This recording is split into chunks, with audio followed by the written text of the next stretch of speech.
Bonjour à tous, bienvenue dans Merci on vous rappelle, le seul podcast qui vous plonge dans les coulisses du casting avec des histoires et des parcours incroyables. Aujourd'hui, nous avons le plaisir d'accueillir un artiste polyvalent, un acteur, un écrivain aux multiples talents, Antonin Verham. Bonjour, Bonjour, comment allez-vous Antonin?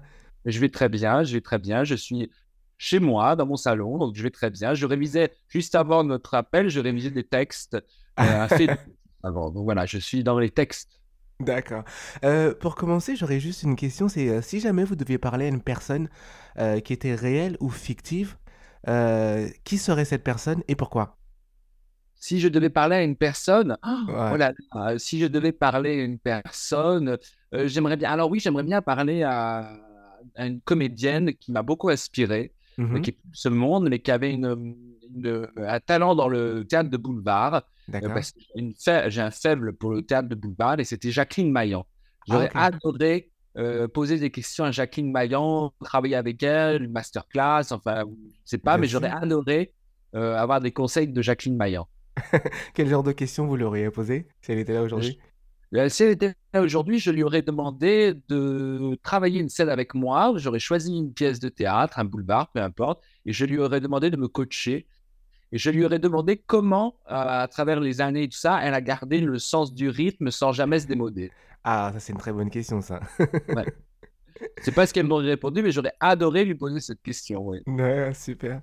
Maintenant, pour donner un contexte aux auditeurs, si vous pouvez nous parler un peu de votre parcours, qui vous êtes, comment vous êtes rentré dans le cinéma.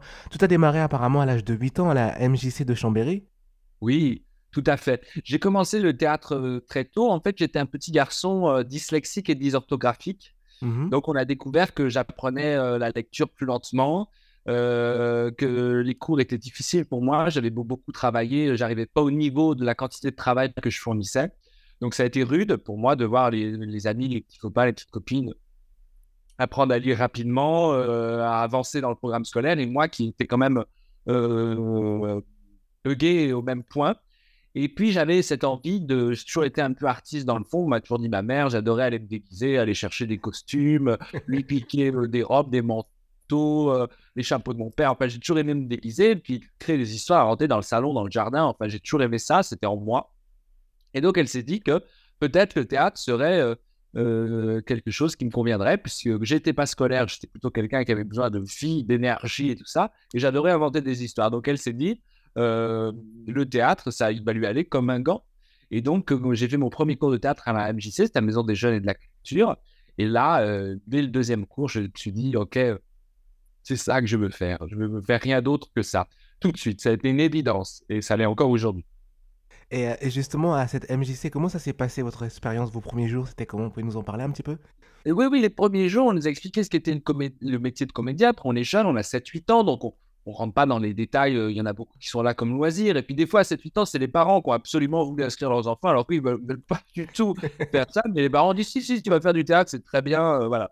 Donc, mais moi, tout de suite, ça m'a fasciné, puisqu'en fait, le temps de 2 heures, je disparaissais, je devenais quelqu'un d'autre. On allait travailler, alors c'était des scènes de jeunesse, quoi, mais je pouvais devenir tel ou tel personnage, méchant, gentil, triste, joyeux, crier sur mon partenaire, l'encourager, des choses que peut-être la vie ne me permettait pas de faire. Et donc, je trouvais ça magique, le fait pendant 2 heures pouvoir enfiler un costume que j'aurais pas pu porter dans la rue sans me faire regarder comme une espèce de créature étrange. Mhm. Euh, et donc, pendant quelques heures, le petit garçon que j'étais, qui trouvait pas sa place dans le milieu scolaire, qui trouvait pas sa place chez les garçons de son âge, parce que j'aimais pas le foot, j'ai toujours été attiré par les vêtements, la mode, voilà, donc pendant quelques instants, on ne me regardait plus comme une espèce de créature étrange et j'étais à ma place. Donc je pense que c'est ça aussi qui m'a séduit, de trouver ma place. Et puis j'avais une professeure qui a dû sentir qu'il y avait quelque chose, et donc qui m'a toujours poussé, et qui m'a toujours fait comprendre que mes différences étaient une force.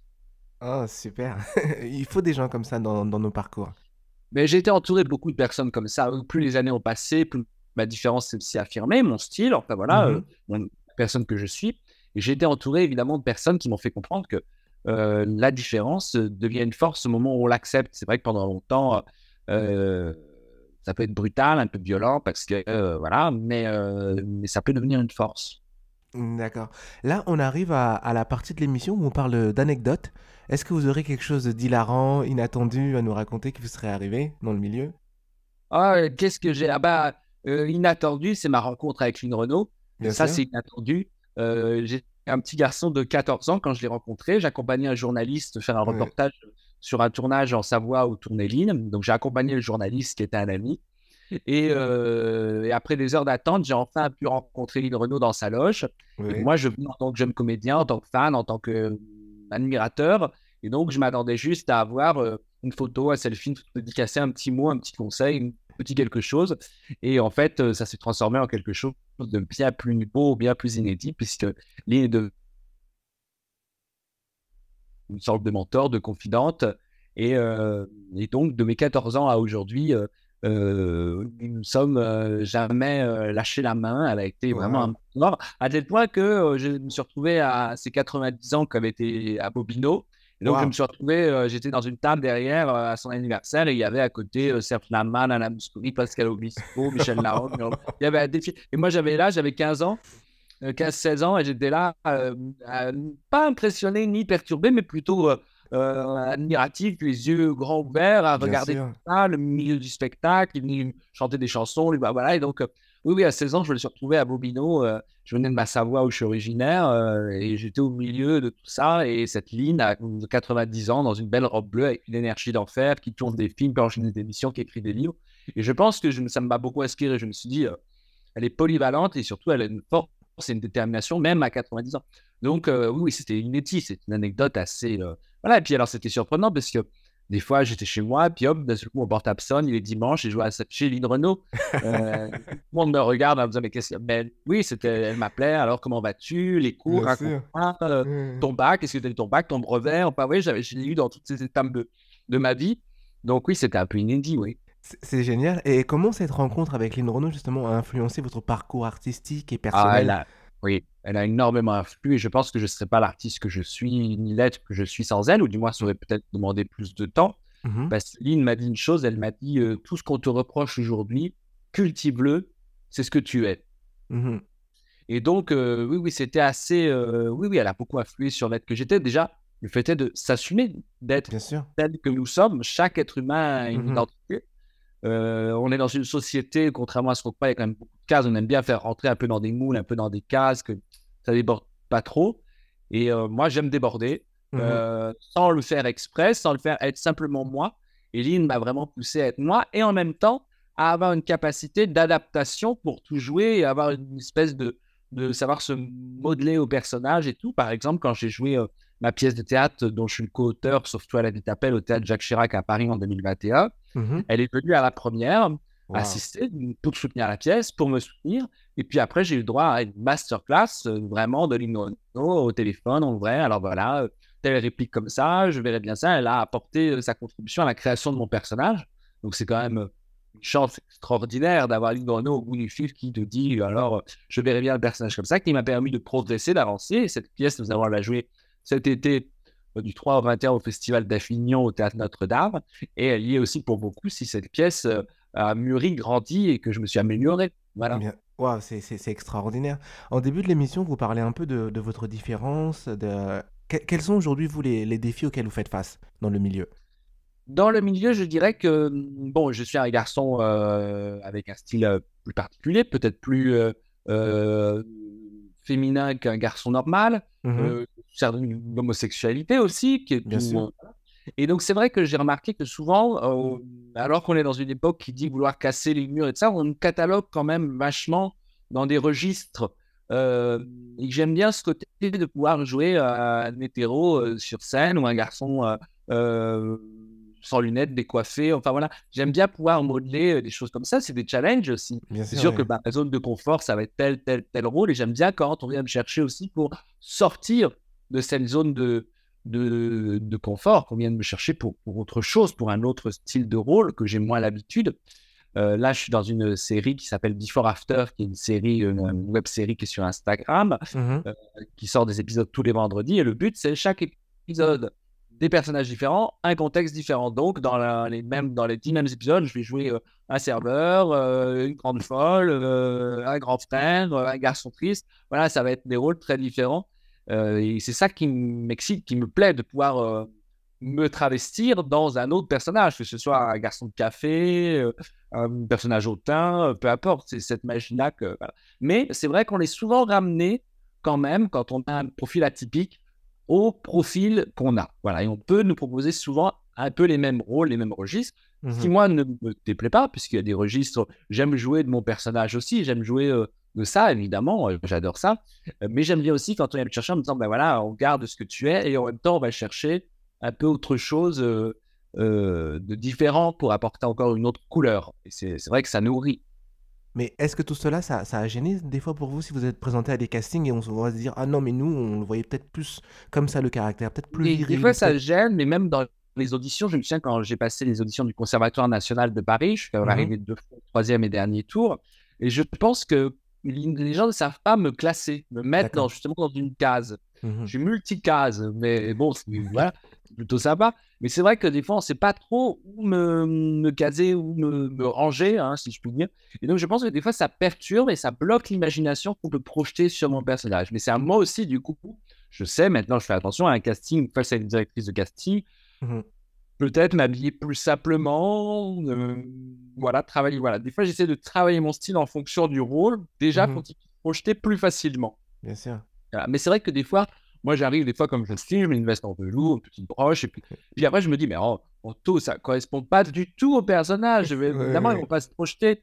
Mais donc, c'est vrai qu'il y a ça à s'adapter, alors que peut-être quand on a un style plus angulaire, qui est tout aussi joli, on a moins on y va comme on est, et puis on projette plus facilement. Je sais qu'on peut des fois moins projeter sur moi de personnages, mais j'adore jouer aussi les extravagants. J'aime bien Bien quand on me sûr. propose des rôles comme ceci. C'est aussi ma zone de confort dans laquelle je prends un plaisir monstre à jouer. Donc voilà.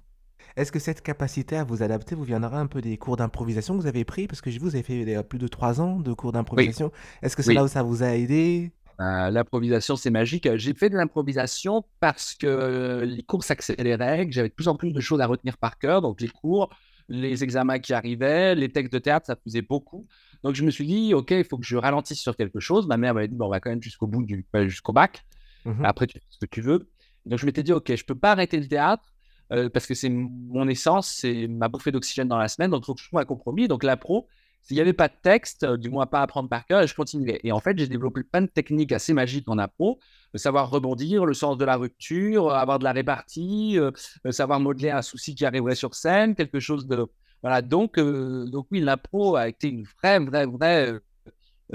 elle, une vraie. Je pense que tous les comédiens, d'ailleurs, les comédiens qui ont fait de l'impro, je trouve que ça se voit Oui. sur scène, par exemple, quand il y a un pépin ou qu'il faut rebondir, t'en as qui restent un peu stoïques, un peu paniqués par ce qui se passe, et d'autres qui rebondissent comme ça en un claquement de secondes, et tu sens qu'il y a de l'impro derrière et qu'ils savent gérer la situation.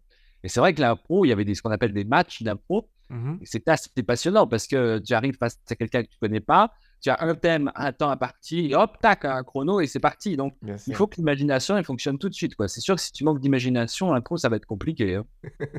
On parlait de sur les planches, vous avez fait un festival, le festival d'opéra d'Aix-les-Bains en 2016 avec Pierre Sibyl. Pouvez-vous nous parler de cette expérience un peu?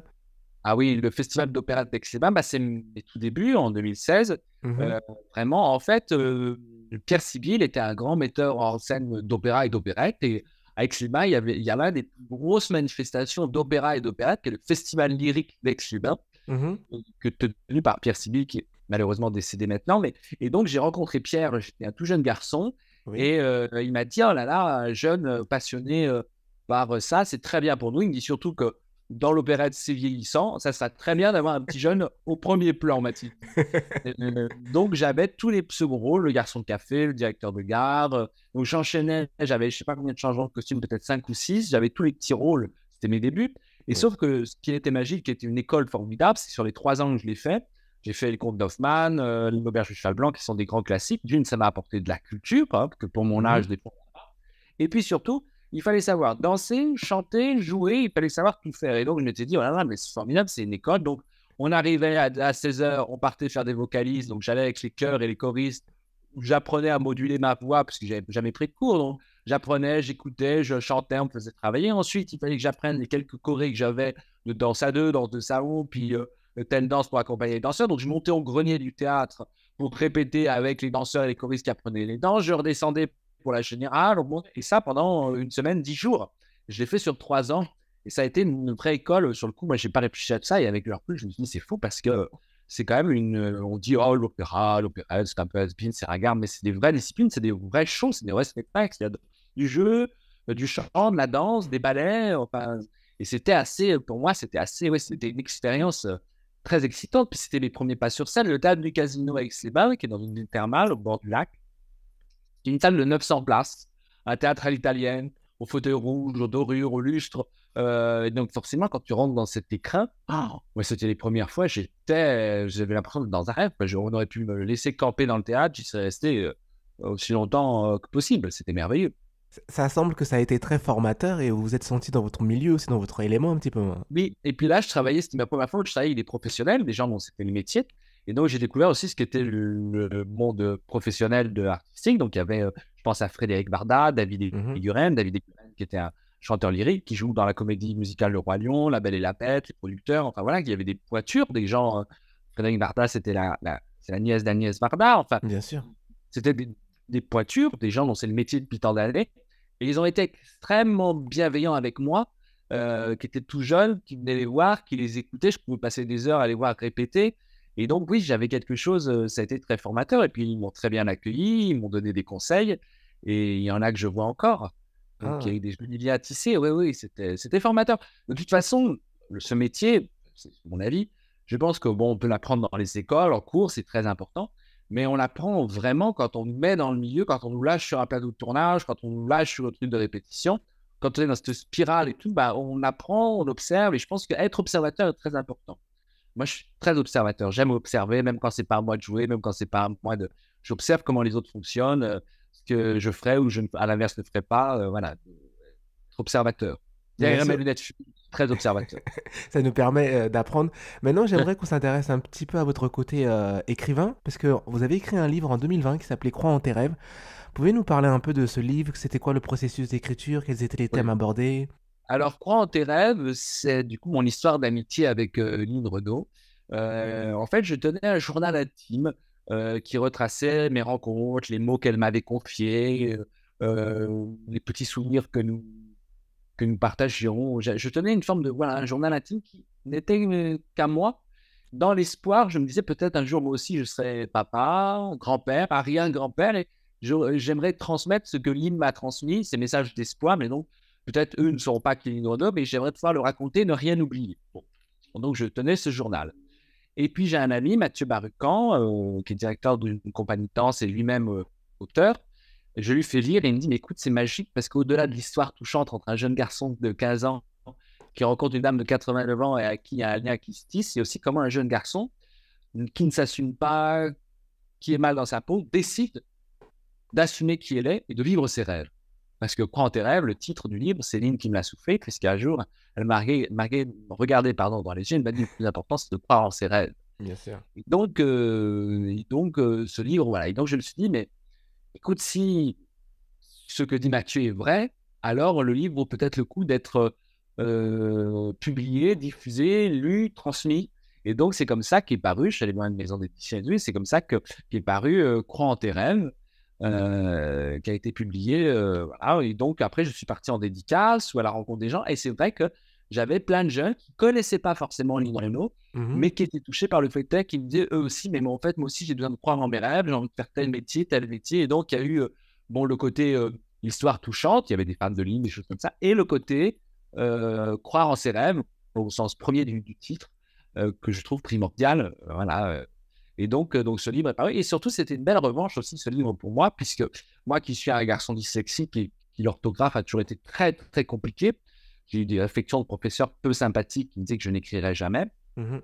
C'était une belle revanche pour moi d'écrire mon premier livre. Alors certes, comme j'ai dit aux personnes qui ont relu, corrigé le livre avec moi, Oui, l'écrit premier, il y a des fautes, il n'y a pas les bien bons sûr. accords, pas les bons accents, pas les bonnes terminaisons, c'est catastrophique, il n'y a pas de ça. Mais l'écrit, il est là, il suffit de le corriger. Et une Bien fois sûr. corrigé, les phrases n'ont pas changé, on ne modifie pas ce que j'ai écrit. Mhm. Juste, il faut le corriger. Donc, je ne suis pas plus bête qu'un autre, je peux écrire juste, voilà, ça demande d'être un peu plus entouré, parce qu'il y a des Ouais. fautes que un dyslexique ne voit pas du tout, même si je progresse avec les années.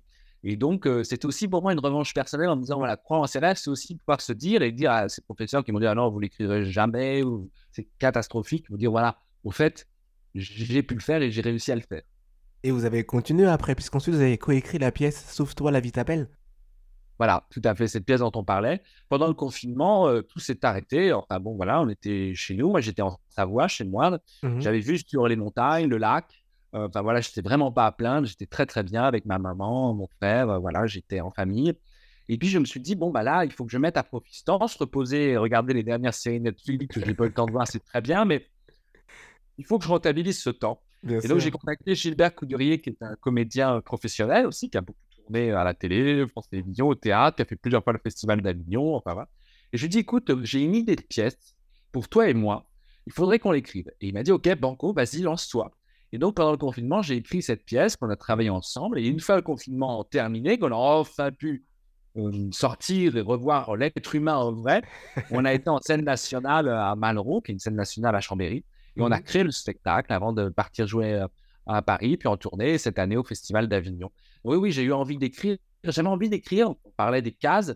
On me Mhm. proposait des rôles, entre guillemets, que ce soit pour professionnels ou en amateur, qui, bon, étaient sympas, mais rien qui m'emballait. Je me suis dit, OK, on n'est jamais mieux servi que par soi-même. Bien sûr. Alors, si le rôle que j'aime ne me vient pas, ça va être à moi de le créer, de l'inventer, de l'écrire. Et donc, c'est comme ça aussi que j'ai eu envie d'écrire sur toi, la vie t'appelle. Mais j'ai l'impression, après, vous avez pas arrêté, puisqu'en 2022, vous avez écrit un récital mot pour mot. Comment vous avez abordé un peu la façon de l'écriture des textes dessinés Alors, à la chanson? oui. Alors ça, c'est un peu différent. J'ai pas tout à fait écrit ça. Ce qui s'est passé, c'est que donc j'avais Sauveteur avec t'appelle une pièce de boulevard qui tournait où les gens riaient. Et moi, je suis quand même un amoureux de texte et de poésie Mhm, et dans la chanson française.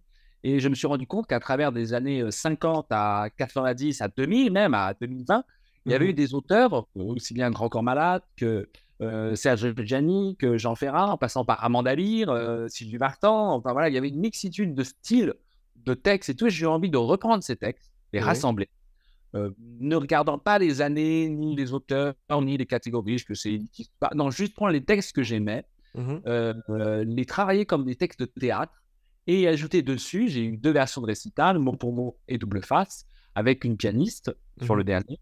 Et donc, c'était comment ces textes destinés à la chanson pouvaient être théâtralisés en musique. Et donc, il y avait tout un travail de réinterprétation, de maniement des mots, de maniement des mélodies et des rythmes. Et c'est comme ça que je suis en partie en tournée et que je le suis encore actuellement avec le dernier, avec double face. Et ce qui est drôle, c'est que les gens redécouvrent certains textes qu'ils mhm. connaissaient mais qu'ils n'ont jamais entendus. C'est comme je pense à We Survive de Gloria Gaynor. Tout le monde chante tout le temps à We Survive. Sans vraiment, si on traduit les paroles et qu'on raconte l'histoire, c'est tragique. Bien C'est une sûr, femme qui oui. explique que l'homme qui aimait l'a trahi et elle est seule et elle n'a plus personne. Oui, oui, Et donc, j'ai retranscrit avec mon metteur en scène les paroles. Et donc, les gens, au début de la chanson, se font dire, oh, c'est joli ce texte, de qui ça veut bien être. D'un seul coup, la pianiste, les premiers accords, I was petrified. Et là, les gens réalisent, en fait, dans oh la salle. Et oui, donc, je vois bien toujours des sûr. visages uniques. C'est ah oui, sur. Voilà. Donc, c'était aussi surprendre par des textes qu'on pense connaître bien, mais qu'on ne connaît pas bien. Mais justement, j'allais vous demander, c'était quoi exactement l'accueil du public par rapport à cette tournée quand vous étiez? Ah, j'étais très anxieux, parce que quand j'ai parlé d'un récital, on m'a dit, oh, un récital, c'est pas très moderne, Mhm, il faut, voilà. Et je dis, bon, bah, faut tenter. De toute façon, qui ne tente rien n'a rien. bien Et en sûr. fait, la preuve, c'est qu'il y a eu un premier récital, mot pour mot, mis en scène par Mathieu Bardecan, qui a rencontré son public. On est allé, on joue aussi bien dans des salles de spectacle qu'en dans des églises, puisque dans les églises, il y a une résonance particulière, il y a quelque chose aussi de magique. Donc, on est parti en tournée avec quelques dates. Et puis, j'ai eu envie d'en faire un deuxième avec un autre metteur en scène qui est Jean-Jacques Durand, avec cette fois une pianiste en direct, toute bande-son. Et pareil, on a commencé la tournée en juillet dernier, on l'a fini en mai cette année, on a déjà des dates pour 2025. Donc, juste en constatant comme ça, c'est que ça marche et que, que ça plaît aux gens, et les gens qui reviennent avec des amis, leurs parents, leurs enfants, et qu'il y a un truc familial qui se crée et au plus grand bonheur. Ouais, oui. Vous avez continué aussi en juin 2023, vous avez interviewé plus de 10 femmes. Parmi elles, il y avait Chantal Goya, il y avait Firme Richard. Comment ça s'est passé? Comment est née cette idée exactement en fait? Et oui, ça c'est mon second livre, du coup, Femme de cœur, qui est sorti dans l'édition de La Fontaine de Siloé, qui est sorti pareil. Je suis juste à la tournée de Double Face, mon deuxième récital. Mhm, Je me suis rendu compte que la vie avait mis sur mon chemin essentiellement des femmes, artistes, beaucoup, beaucoup de femmes, des femmes d'un certain âge qui ne sont pas de ma génération. Mais la vie en a décidé ainsi, et je pense que c'est la magie de la vie aussi, c'est que je suis un réceptacle à la transmission, et toutes ces femmes, Chantal Goya, Cyril Claire, Sophie Darel, Galia Salimo, Isabelle Aubray, Gilles Caplan, Armand Altaï, toutes ces femmes qui faisaient partie de mon entourage, des femmes que je connaissais très bien, d'autres un peu moins bien, mais que je connaissais de vue, tout ça. Et je me suis dit, la vie les a mis sur mon chemin, et c'est qu'il y a une raison, il va y avoir, voilà. Et donc, je me suis dit, j'ai la chance de pouvoir avoir des conseils de ces femmes-là, de ces femmes d'expérience, de ces femmes de métier. Et ça serait presque égoïste de les garder pour moi et de ne pas partager leur vie, leur carrière, leurs mots, leurs conseils. Et donc là, je suis parti en tant qu'un peu journaliste, auteur, à leur rencontre, sans, sans intérêt particulier, juste la rencontre, le portrait, une discussion, comme on fait là, quelque chose de très naturel, sans prédéterminer, voilà. Et donc, elles se sont livrées à moi à cœur ouvert, une petite femme de cœur. Et j'ai publié ce livre avec 10 portraits de femmes qui nous retracent leur vie, leur carrière et aussi les conseils qu'elles livreraient à la nouvelle génération d'acteurs, de comédiens, de chanteurs, de chanteuses, d'artistes. Et on finit toujours l'interview et je leur demande qu'est-ce que vous diriez à un jeune comédien ou une jeune chanteuse qui viendrait vous voir en disant Madame Cyrielle Claire, quel conseil vous me donneriez après tant d'années de carrière, aujourd'hui, qu'est-ce que vous pouvez leur dire? Donc, il y a toujours ce lien, je pense, comme j'ai eu avec Lynn, de transgénération et de transmission. Ce livre, c'est vraiment la transgénération et la transmission entre les générations. Mais justement, quand on suit votre parcours et on regarde un peu tout ce que vous avez fait, moi je suis un peu comme les auditeurs, je me pose la question, je me dis, mais comment vous établissez tous ces contacts avec ces personnalités notables, tu sais, comment c'est possible? Mais, oui, c'est un peu. Tout est naturel. J'ai jamais rien calculé dans ma vie. Je suis un garçon très, très spontané, des fois un peu trop, un peu hop, cash. Puis après, je dis, oh là là, j'aurais pas dû dire ça, mais je suis comme ça. Ben, il y en a que j'ai rencontré. Je me souviens, Firmin Richard, par exemple, qui est une comédienne, voilà. Je l'ai rencontrée, j'avais 16 ans. Moi, je présentais une soirée pour une association. Mhm. Et elle était la marraine de l'association. Donc, nous étions ensemble sur scène. Et il y a eu le feeling, il y a eu quelque chose, et elle m'a un peu pris sous son aile aussi. Voilà, Galia Salimo, qui était la grande reine des nuits de Paris, le Queen, le Carrousel, l'Alcazar, on s'est rencontrés quand je suis arrivé à Paris. On a beaucoup ri ensemble, et puis elle était assez fascinante, et donc voilà. Voilà, ça a été des choses comme ça. C'est ce que je dis dans Femme de Cœur, elles ont été mises sur mon chemin. Mhm. Euh, et moi, j'ai été honoré de les fréquenter, de les voir, voilà. Donc, c'est comme ça qu'est née Femme de Cœur. Elles ont été mises sur vos chemins, et quelles leçons vous en tirez? Le- je tire plusieurs leçons, il n'y en a pas qu'une, il y en a plusieurs, mais je tire d'abord l'humilité, beaucoup. Toutes ces femmes-là ont beaucoup d'humilité. Chaque projet, tout repart à zéro. Rien n'est acquis, jamais. Chaque projet, il faut redonner autant d'énergie que dans le premier projet, que dans le deuxième, que dans le troisième. Et la passion. Si je pense à ces femmes qui ont aujourd'hui un certain âge, elles sont toujours dans le métier, pas parce qu'elles sont obligées, parce qu'elles ont la passion. Elles ont la vraie passion, sont passionnées par le métier. Et moi, j'aime les gens passionnés. Et donc voilà, je pense que c'est ça qui tient. Quand on a la passion pour faire quelque chose, peu importe que ce soit son métier, sa famille, quand on est passionné par quelque chose, je crois qu'on est obligé de réussir d'une certaine manière. Est-ce que ces rencontres, vous direz que ça a influencé un peu votre parcours artistique maintenant? Oui, oui, oui, bah, toutes les rencontres, mais même les rencontres des gens, on va dire, connus, entre guillemets, mais toutes les rencontres au quotidien, que ce soit la personne après le spectacle, un musicien, ma mère, peu importe, les rencontres, toutes les rencontres influent la personne que je suis, mais c'est vrai que les rencontres d'artistes, de ces femmes-là, influent mon style, mon univers. C'est pour ça que des fois, on me dit que je suis un peu underground, voilà, et aussi, ça aussi, je pense, qui fait partie de moi, mais c'est avec plaisir, mon style. Donc oui, elles influent forcément sur mes choix, sur voilà. Mm. J'ai vu aussi, quand je regardais un peu des vidéos en ligne, vous avez fait des interviews avec Charlie et Lulu. Vous pouvez nous parler un peu de cette rencontre? Ah oui, j'avais une émission télé sur Savoie News, qui était un média digital sur tout le bassin Rhône-Alpes Mhm. et qui traite de l'actualité. C'est une chaîne de télé. Et il n'y avait pas d'émission culture, quasiment pas. Il n'y avait pas d'interview, pas de. Et donc, je suis allé rencontrer le directeur de la chaîne et il était venu à moi et puis je lui ai dit qu'est-ce qu'on pourrait imaginer un rendez-vous toutes les 2 semaines avec un artiste. Voilà. Et il m'a dit c'est une très très bonne idée. Donc, c'est comme ça qu'elle est Savoie d'artiste, Savoie comme la région, mais aussi Bien voilà, sûr. pour le jeu de mots, dont je ne suis pas peu fier. Mais, et donc, j'ai reçu sur mon plateau, le but, c'était l'artiste choisit un lieu et je viens à lui avec l'équipe de télé. Et donc, j'ai eu Laurent Gérard, Chantal Goya, Nicoletta, Charlie Lulu, Zouk Machi, voilà. Mais c'est vrai que Charlie Lulu, ça a été l'émission la plus déjantée que j'ai pu faire. Et encore, on est limité dans le temps. L'émission fait 10 minutes, un quart d'heure, mais on a tourné une demi-heure. Et c'était vraiment deux enfants très drôles. Entre un coup, t'as la braguette ouverte, ah bon, bah non. Je regarde la caméra à gauche, puis je tourne la tête. Une blague, je leur ai demandé à un moment, j'en dis, c'est quoi vos futurs projets? Il y en a un qui m'a répondu, bah là, mon frigo m'a lâché, donc ça serait d'acheter un frigo. Et donc, je suis obligé de reprendre. J'ai dit, non, mes projets professionnels. Il m'a dit, mais c'est un projet professionnel que de racheter un frigo. Voilà, c'était déjanté. C'était deux J'imagine. enfants très complices. Et donc, j'ai beaucoup, beaucoup ri. Et je me souviens, j'étais dans l'horloge quand j'ai tourné ça. Et c'était très, très drôle. Quand on regarde votre parcours, on se rend compte que vous êtes plutôt, vous n'êtes pas du côté passif, mais vous êtes plutôt du côté à passer à l'action. C'est-à-dire que généralement, quand on est comédien, on est là, on attend de passer des castings, mais vous, j'ai l'impression que vous créez vos propres projets. Oui, Est-ce que c'est alors une ça, on est façon? d'accord. Oui, j'ai plus créé de projets que passé de casting. Parce que souvent, déjà, je ne correspond pas à ce qui est marqué sur la fiche de casting. Souvent, on cherche garçon hétéro, cheveux courts, viril. Bon, bah là, tout de suite, bon, bah, C'est c'est pas loupé. pour moi.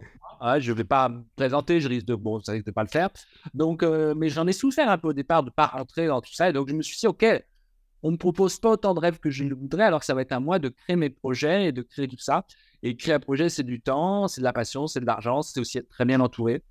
Mais pareil, avec la passion et l'envie, voilà, je suis parti en tournée, j'ai fait Avignon, j'ai écrit mes livres, j'ai une maison d'édition. Enfin voilà, à chaque fois, c'est des combats et je suis fier de pouvoir faire ça. Ce métier, c'est ma vie. Je vois pas, peut-être un jour j'arrêterai, un jour si j'ai plus la passion, alors je m'arrêterai. Pour l'instant, j'ai le feu, la passion et oui, donc je suis plutôt du genre à passer à l'action et à créer qu'à attendre parce que je sens que si j'attends, va pas se passer grand-chose, hein, ça va pas, hein, pas beaucoup, voilà. Mais je suis jamais à l'abri de. C'est aussi beaucoup les rencontres, hein, ce métier. Hein. Mhm. Là, on parlait des rencontres, mais aussi la rencontre avec un metteur en scène, avec un auteur qui me dit, ah tiens, là, je pense à un auteur en question qui m'a vu l'autre fois, qui m'a dit, j'ai une idée pour toi, il faut que je t'en reparle. Voilà, je pense aussi que quand, euh, quand on fréquente les gens de ce métier, ou pas forcément de ce métier, les gens apprennent des idées. Donc aussi, le projet crée par l'idée qu'on a. Là, on arrive à la partie de l'émission où on parle un peu actualité, promo. Vous en avez déjà parlé un petit peu, mais pouvez-vous en dire un peu plus pour nos auditeurs, où est-ce qu'ils peuvent vous Oui, trouver? alors j'ai quelques actualités, et tant mieux, parce qu'un comédien qui n'a pas d'actualité, c'est très triste. Non, alors tout d'abord, je disais, ma pièce Sauve-toi, la vie t'appelle sera jouée du 3 au 21 juillet au Théâtre Notre-Dame pendant le festival d'Avignon officiel. Au Mhm. Théâtre Notre-Dame, tous les jours et à 12h45. Waouh. Voilà, donc on sort au Festival d'Avignon. Ensuite, je reprends la tournée de Double Face, mon récital piano-voix dont on parlait dès le 14 février. Nous sommes à JR le 14 février dans le bassin Renard. Et puis après, on sera en tournée voilà, sur quelques dates. C'est les dernières dates. On a commencé en juillet dernier, donc c'est la fin de ce récital. Et puis mon dernier livre, voilà, Femme de cœur, qui est disponible partout en librairie, sur Fnac, Amazon, chez votre libraire. S'ils ne l'ont pas, ils les commandent, il n'y a pas de souci. Voilà, où vous pouvez découvrir le portrait de ces 10 femmes, cette petite Madeleine de Proust. Voilà, donc j'ai ces trois actualités et puis des projets en préparation, toujours jamais. Quand on joue comme ça tous les jours au théâtre, comment on se prépare? Est-ce qu'il y a une préparation physique derrière? Comment mentalement? Alors moi, j'arrive, déjà le matin, je dors. Voilà. Le matin, je suis absent, il n'y a personne au portillon, euh, mais je travaille beaucoup. En fait, je travaille mieux la nuit, même quand je joue pas ou de ça, j'apprends mes textes la nuit jusque tard. Je suis 2-3 heures du matin. Je suis plus efficace la nuit. Je suis un garçon de la nuit, mais le matin, il n'y a personne. Vraiment, voilà. Le matin, je dors. Et après, bien manger, équilibré. Entraîner sa mémoire régulièrement. La mémoire, c'est un muscle, hein, donc l'entraîner régulièrement, régulièrement.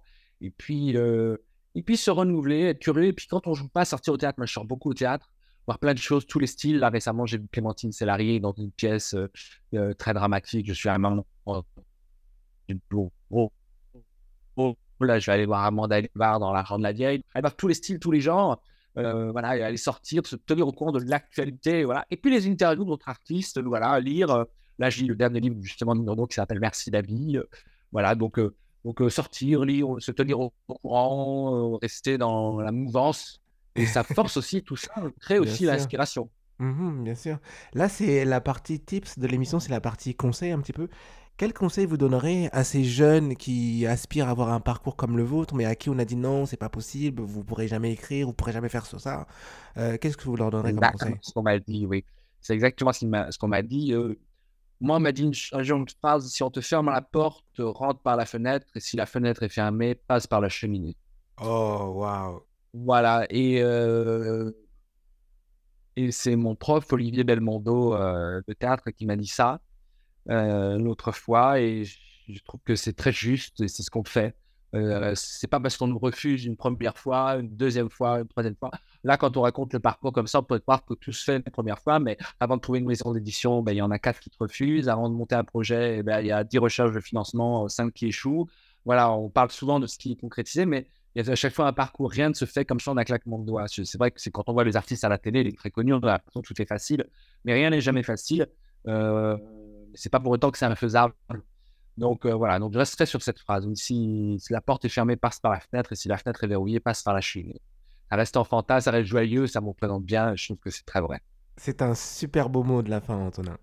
Merci. Puis merci de donner la parole aussi à des artistes comme moi, moins connus, moins exposés, mais qui aussi vous vivent, et je trouve que c'est important aussi, toutes les paroles sont bonnes à prendre, et c'est beau de voir ça. Et puis j'adore le titre, merci, on vous rappelle, j'adore le titre, c'est une très bonne idée. C'est ce qu'on entend le plus souvent dans les castings, et souvent on ne nous rappelle pas, comme ça voilà. Merci beaucoup, Antonin Véram. Je vous dis merci, on vous rappelle.